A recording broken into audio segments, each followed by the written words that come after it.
Hello students, welcome online classes. Deepak Academy, Senior Secondary School, Maharajganj.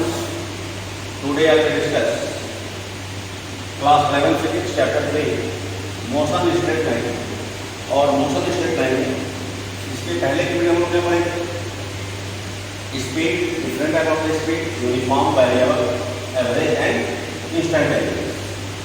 इस video में पढ़ेंगे position type graph कि हम ग्राफ के बेस पर कैसे रिप्रेजेंट करते हैं। तो ग्राफ कैसे हमारा बात करें इसको जाएगा पहला हमारा जो ग्राफ होता है पोजीशन टाइम ग्राफ में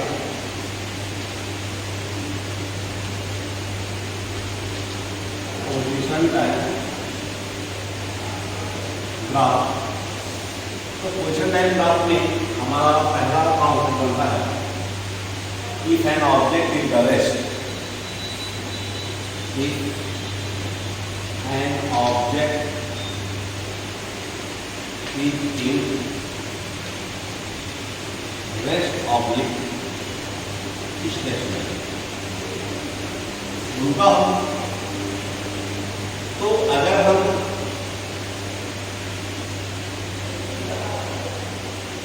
इससे हम टाइम को रिप्रेजेंट करें when a body is moving with parallel to time, अगर कोई ऑब्जेक्ट अगर टाइम के पैरेलल मूव करता है it is known as the stationary। This position will not change with the time।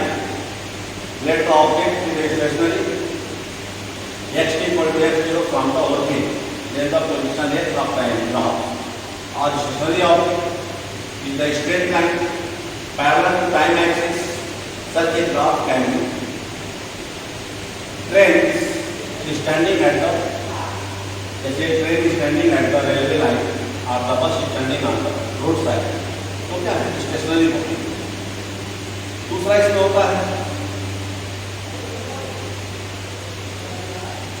कि an object in uniform motion, stationary हो गया मेरे बॉडी अगर move parallel to the time, जब कोई बॉडी अगर टाइम के पैरेलल मूव करेगा तो क्या होगा स्टेशनरी होगी। तो अब हम यहाँ पर एक चीज अगर हम बात करें ये भी क्या होगा स्टेशनरी फॉर्म हो गया, ये भी डिस्प्लेसमेंट इज नॉट। दूसरा पॉइंट होता है ऑब्जेक्ट यूनिफॉर्म मोशन,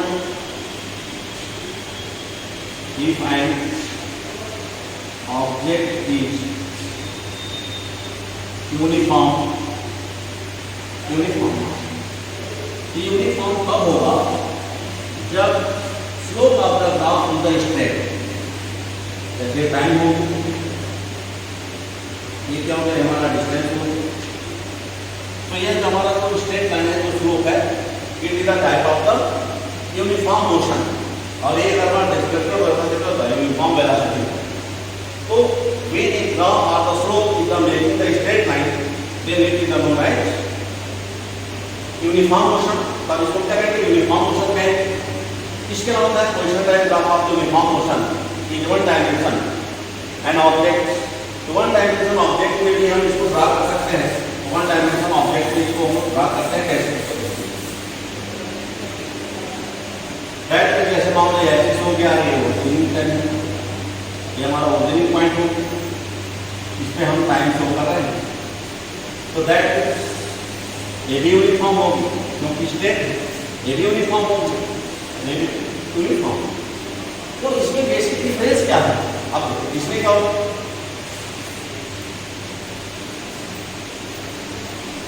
तो इसमें इस लाइन को हम यहाँ से हटा कर यहाँ से हटा कर तो क्या होगा इसमें हो गया कि यहाँ पर यहाँ नेगेटिव टाइम हो, यहाँ हो गया इस समय यहाँ पे हो गया जीरो टाइम, यहाँ पे हो गया positive time.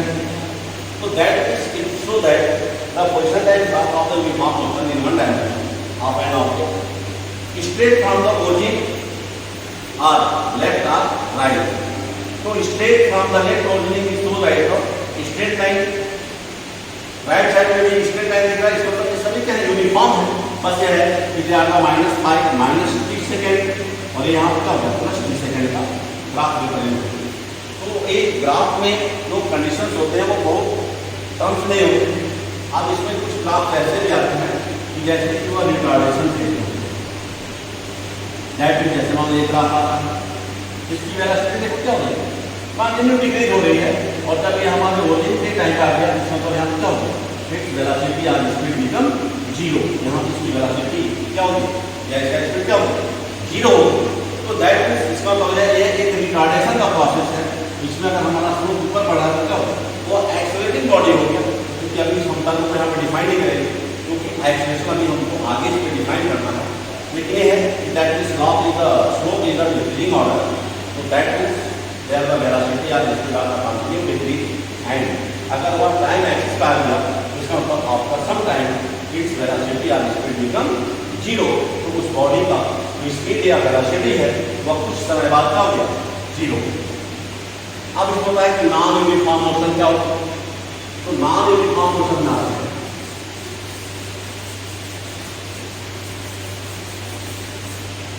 Non uniform motion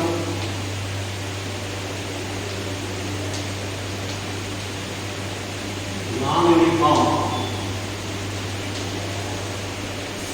motion, तो नॉन यूनिफॉर्म मोशन में होता है कि an object set to be the non uniform motion if it undergoes equal displacement in unequal interval of time, however small these intervals may be। इसमें होता है जैसे मान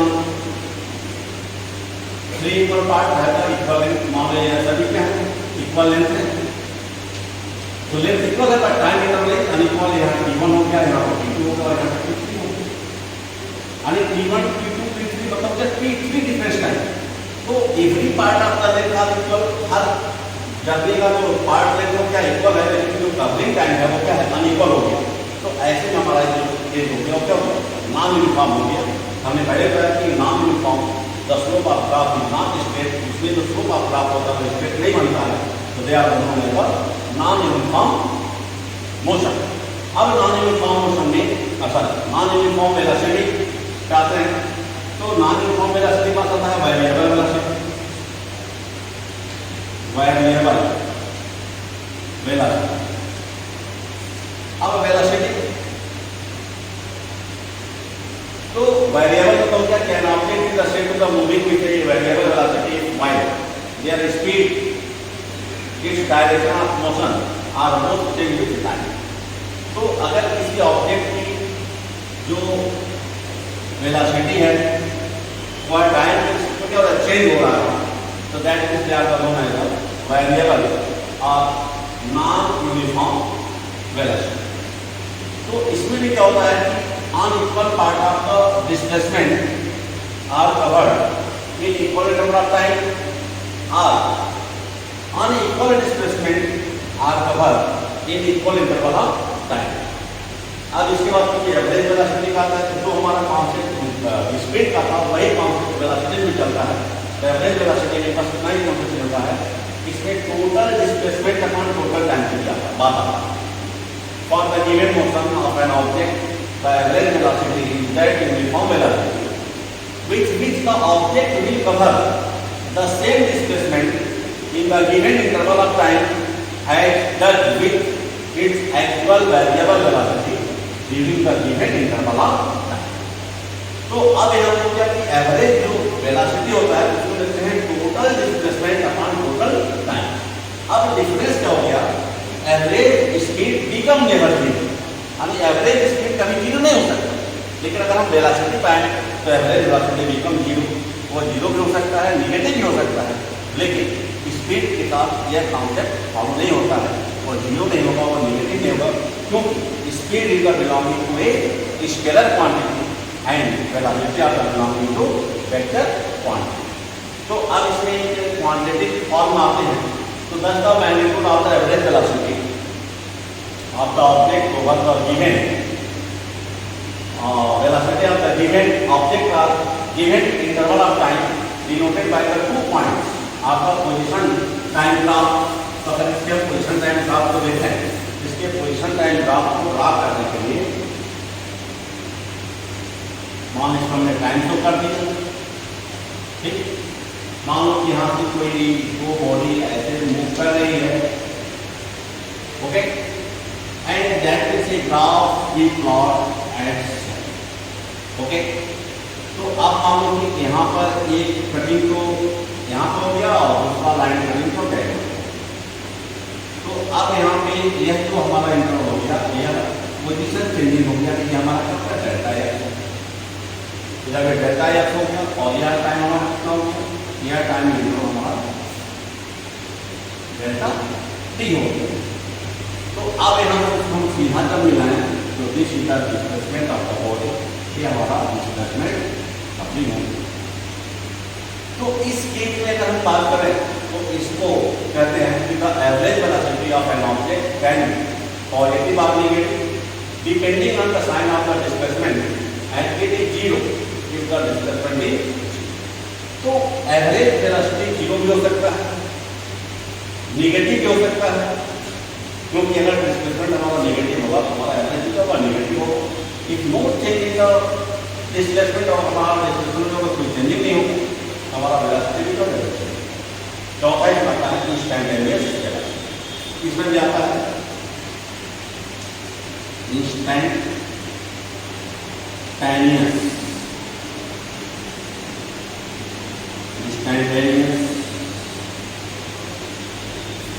वेलोसिटी। इसमें भी क्या होता है कि at a particular time the instantaneous velocity of an object at an instant of the time t is defined as the limit of the average velocity at limit interval of delta t around the time become the instantaneous velocity। तो इसमें जो होता है at a particular time किसी क्षण यानी किसी time पर व्हाट इज योर मोमेंट, हमारा जो मोमेंट है उसकी वेलोसिटी क्या है, इसमें हम लोग सकते हैं इंस्टेंटेनियस हो सकता है vi equal to limit delta t tends to zero delta x displacement upon अब इक्वल टू dx अपॉन। तो इसमें क्या होता है, इसमें होता है कि instantaneous velocity the average velocity of the object in motion tell us how fast an object has been moving over a given interval of the time, but it does not tell how fast the given object is moving at the different instant of the time during the motion। तो इसका मतलब at a particular time what is your velocity. तो जैसे as a particle हमारा speed क्या था, instantaneous speed हो गया, तो एट ए पार्टिकुलर टाइम हमारी वेलोसिटी क्या थी, वो तो इंस्टेंटेनियस हो गया। इसको हम लिमिट पता है कि आई, इसमें हम लिमिट लेते हैं delta t tends to zero displacement upon time, तो displacement upon time equal to velocity. और उसी तरह हम डेल्टा को dx बाय dt के फॉर्म में इसको रिप्रेजेंट कर सकते हैं। Thank you students, after this we are discuss what is relative velocity and acceleration and after discuss the motion equation. तो यहाँ पर हमको motion equation first second third आप उसमें दो कॉन्सेप्ट है, मैथमेटिकल कॉन्सेप्ट भी है और फिर कैलकुलस इंटीग्रेशन मेथड भी है, तो दोनों हम उसको क्लियर करेंगे। Thank you student, watching for this video and next video we are discuss relative velocity and acceleration. Thank you.